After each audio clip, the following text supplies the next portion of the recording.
Alors comme on comprend un peu mieux quand on étudie l'histoire, on va parler un peu d'histoire.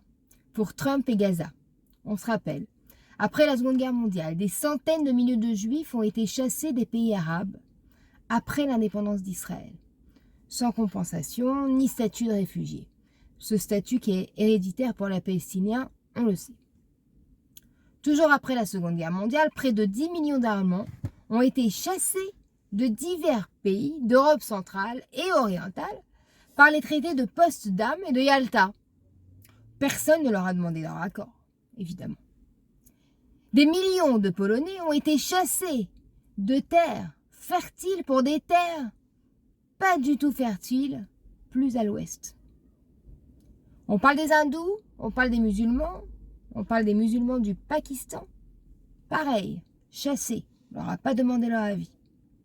Alors ici, on a un mec génial qui vient avec une nouvelle idée et qui prend sur lui que ces familles vivront mieux avec l'argent des pays développés.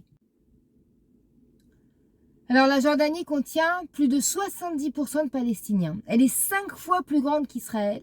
Et en fait, elle était la Palestine mandataire en 1918. Alors, ni le Hamas, ni Abbas n'ont daigné reconnaître Israël, ce qui fait d'eux évidemment des réfugiés. Pas bête en fait. Enfin, pour nous, terriblement injuste en fait. On pourrait bien sûr reconstruire Gaza, encore et encore et encore, mais avec quel argent? Parce que tant que le Hamas et son compère veulent détruire Israël, alors à quoi bon? Alors oui, Trump a compris que c'est la force et la détermination qui priment au Moyen-Orient. On dit qu'à Rome, on parle romain.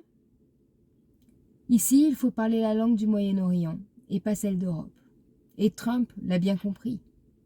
Il a répété que si samedi à midi, les otages n'étaient pas libérés, ce serait l'enfer pour le Hamas.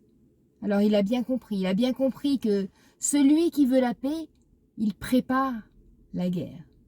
Et franchement, nous, ici, on est prêts. Avec ce qui nous est arrivé le 7 octobre, on est prêts. Alors, Trump a choisi le bon côté de l'histoire. Choisissons le bon côté de l'histoire. Am Israël Chai.